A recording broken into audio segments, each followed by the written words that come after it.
Good evening. I am Clara Nightwell. Tonight I am here with Rowan Hartsteel. Good evening, Clara. There are conquerors whose victories are so vast that they make succession nearly impossible. And when those conquerors pass away without clear heirs or institutional foundations, everything they built begins to fragment immediately.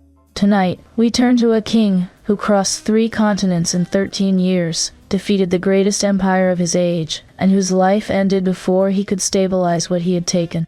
We ask what it means to conquer an empire without building the institutions necessary to sustain it. Alexander of Macedon conquered more territory in a shorter period than perhaps any military leader before or since. Yet his empire did not survive his death. The question is whether he ever intended it to. We are speaking about Alexander the Great. Alexander III of Macedon was a king and military commander, who, between 336 and 323 before the Common Era, conquered the Persian Empire, reached the borders of India, and created a vast, but unstable domain that transformed the ancient world, and initiated the Hellenistic period. Then let us begin with the origins, with how Macedon became the base for the largest conquest in the ancient world.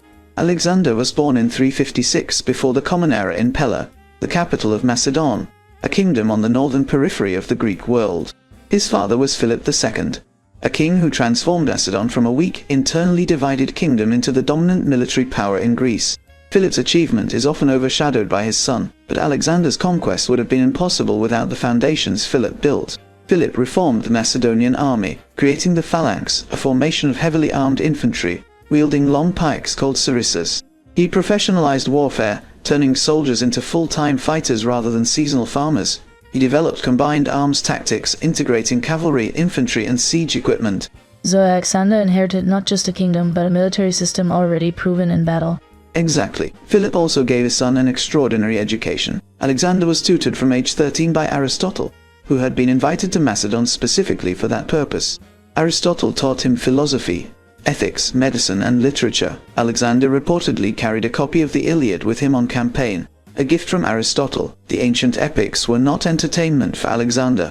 They were instruction manuals in heroic conduct. His mother was Olympias, a princess from Epirus with a reputation for ambition and mystical religiosity. The relationship between Philip and Olympias was volatile, and their marriage ended in estrangement. Alexander's loyalty to his mother remained intense throughout his life. So he was formed by competing influences, military pragmatism from his father and something closer to religious intensity from his mother. Yes, in 338, Philip was preparing to invade the Persian Empire when he was attacked during a wedding celebration and his life ended. The attacker was a Macedonian nobleman with a personal grievance, but conspiracy theories began immediately, some implicating Olympias and even Alexander himself. Whether Alexander was involved remains historically unresolved. What is certain is that he moved quickly to consolidate power. He was 20 years old. He eliminated potential rivals within Macedon, secured the loyalty of the army, and moved south into Greece. Several Greek city-states, believing Philip's death offered an opportunity to break free of Macedonian control, began to organize resistance. So his first challenge was not external conquest, but the consolidation of an inheritance others wanted to contest.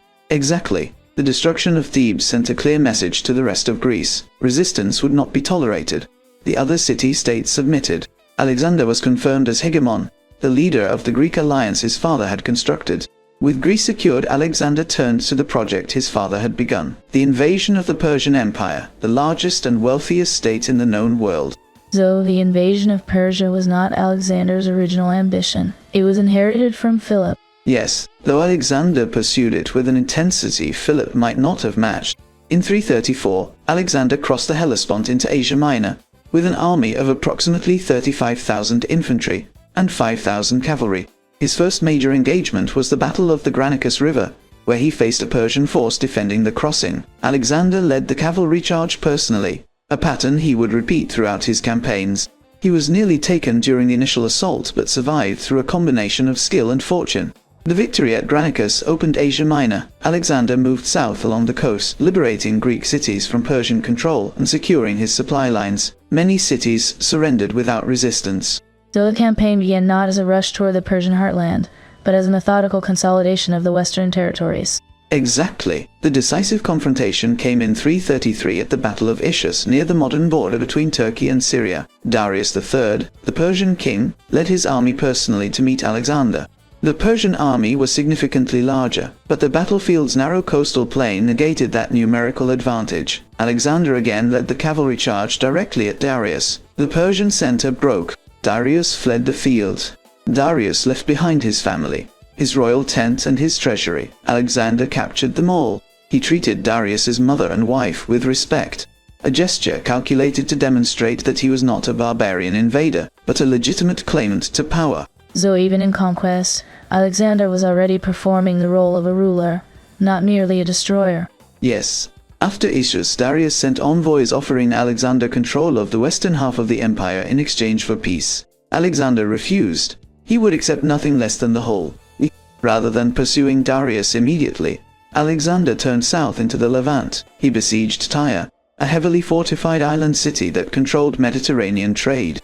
The siege lasted 7 months and required the construction of a causeway from the mainland. When the city finally fell, Alexander's response was brutal. Thousands were executed or enslaved. From the Levant, Alexander moved into Egypt, which had been under Persian rule for 2 centuries. So Egypt came to Alexander not through conquest, but through the collapse of Persian authority. Exactly. In Egypt, Alexander founded the city of Alexandria at the mouth of the Nile, a city that would become one of the great centers of learning and commerce in the ancient world. He also traveled to the Oracle of Ammon in the Libyan desert, where he was reportedly declared the son of Zeus Ammon, a claim that added divine legitimacy to his rule.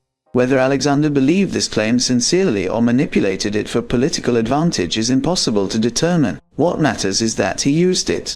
He began to present himself not merely as a Macedonian king, but as a figure of universal authority. So the Egyptian campaign marked a shift from conquest toward something closer to imperial administration. Yes.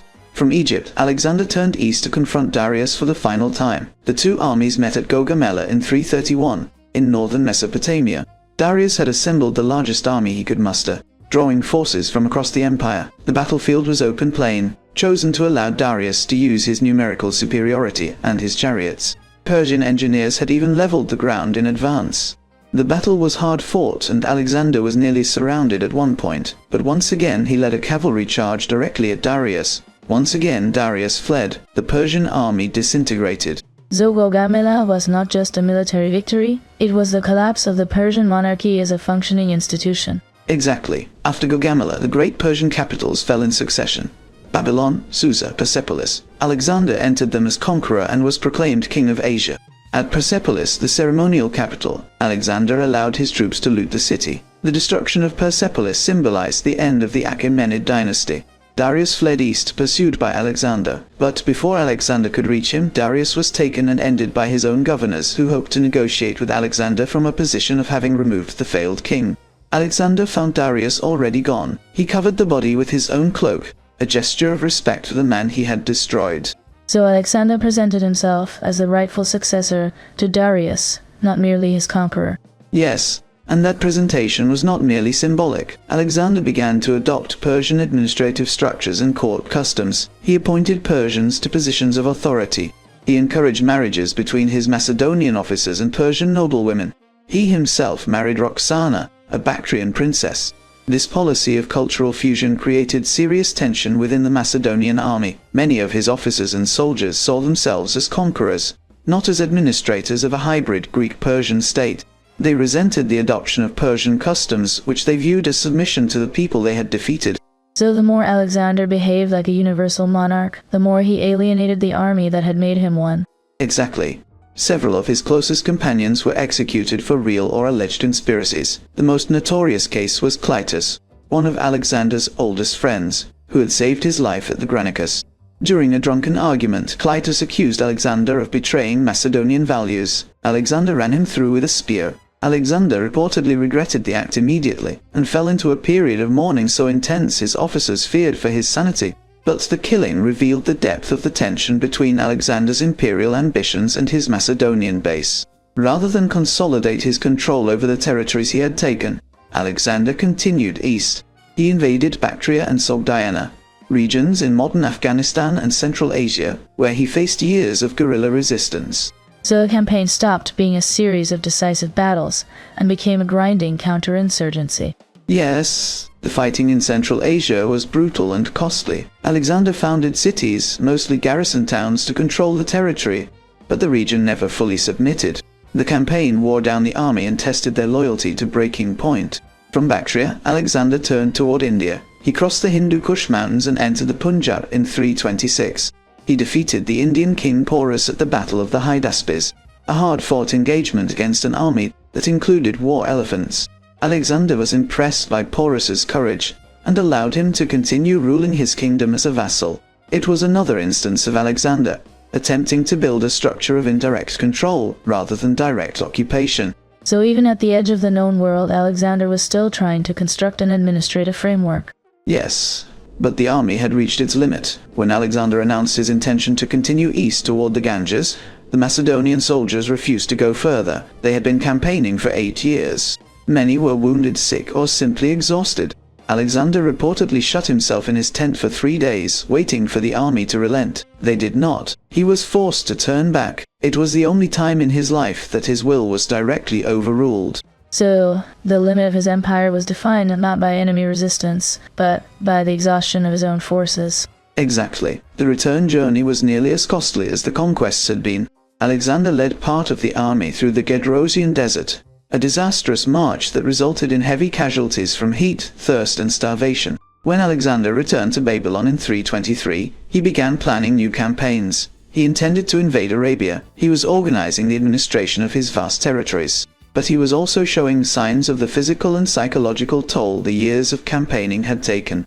In June of 323, after days of heavy drinking during a banquet, Alexander fell ill. His condition deteriorated rapidly. Within 10 days he passed away. He was 32 years old. So his life ended before he could stabilize what he had conquered. Yes, and crucially, he had made no clear arrangements for succession. When asked on his deathbed to whom the empire should go, he reportedly said to the strongest, "It was not a plan." It was an admission that no plan existed. His wife Roxana was pregnant at the time of his death, and later gave birth to a son, Alexander IV, but the child was never able to exercise real power. Within a few years, both Roxana and her son had their lives taken by rival claimants. Alexander's generals, known as the Diadochi, immediately began fighting over the inheritance. The wars of the Diadochi lasted for decades and fragmented Alexander's empire into several competing kingdoms. So, the absence of a succession plan guaranteed that everything Alexander had unified would break apart. Exactly. This fragmentation created what historians call the Hellenistic world, a period in which Greek culture, language, and political forms spread across the territories Alexander had conquered, but without unified political control. Before we close tonight, let us take a brief pause and welcome Margaret. Margaret. Thank you, Clara. In this case, the most direct path is also the most important one. I would suggest beginning with Alexander of Macedon by Peter Green. So this is a book that examines both the brilliance and the structural weaknesses. Precisely.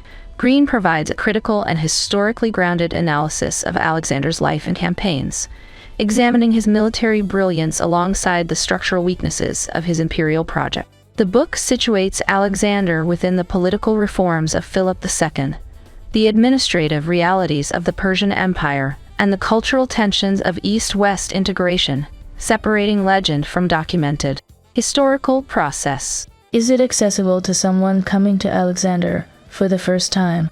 It is thorough and demanding. Green does not simplify, which means the reader must engage with complexity and ambiguity. But for anyone who wants to understand Alexander as a historical figure rather than a myth, there is no better starting point. Green is particularly strong on the tension between what Alexander accomplished militarily and what he failed to accomplish institutionally. So reading it gives you the military campaigns, but also the question of whether Alexander built anything that could outlast him. Exactly. That is the central question the book pursues, and it does not provide an easy answer. Thank you, Margaret. That is a thoughtful place to pause tonight. Thank you, Clara. It was a pleasure. The legacy of Alexander operates on multiple levels, and they must be examined separately to be understood clearly. The first level is military. Alexander transformed warfare through the professionalization of the army and the integration of combined arms tactics. The Macedonian phalanx, the use of cavalry as a decisive strike force, the systematic use of siege warfare, all became standard elements of Hellenistic and later Roman military practice. He demonstrated that a smaller, better trained, and better led force could defeat much larger armies if properly commanded. His willingness to lead from the front, to personally engage in the most dangerous moments of battle, created intense loyalty among his troops, even as his political decisions alienated them. So his military legacy was institutional, a set of practices that could be learned and repeated. Exactly. The second level is cultural. The Hellenistic world that emerged after Alexander's passing was fundamentally shaped by the spread of Greek language, philosophy, art, and political forms across the Near East and beyond. Cities founded by Alexander and his successors became centers of learning. Alexandria in Egypt developed the greatest library of the ancient world. Greek became the common language of educated elites from the Mediterranean to the borders of India. This cultural diffusion was not a one-way process. Greek art absorbed Eastern motifs. Greek philosophy engaged with Eastern religious traditions. The Hellenistic world was hybrid, not purely Greek. So Alexander's conquests created the conditions for cultural exchange, even if he did not design that outcome deliberately. Yes, the third level is political, and here Alexander's legacy is more ambiguous. He conquered an empire, but did not build a stable administrative structure to govern it. The Persian system he inherited was sophisticated, but he never fully integrated it with Macedonian institutions. His attempt to fuse Greek and Persian elites created resentment on both sides. The Macedonians felt betrayed. The Persians were never fully convinced that Alexander was anything more than a foreign conqueror adopting their symbols. The absence of clear succession planning meant that his empire could not be preserved as a unified entity. Whether this was because he died too young or because he never prioritized institutional stability remains debated. So the question is whether Alexander was building an empire or simply conquering one.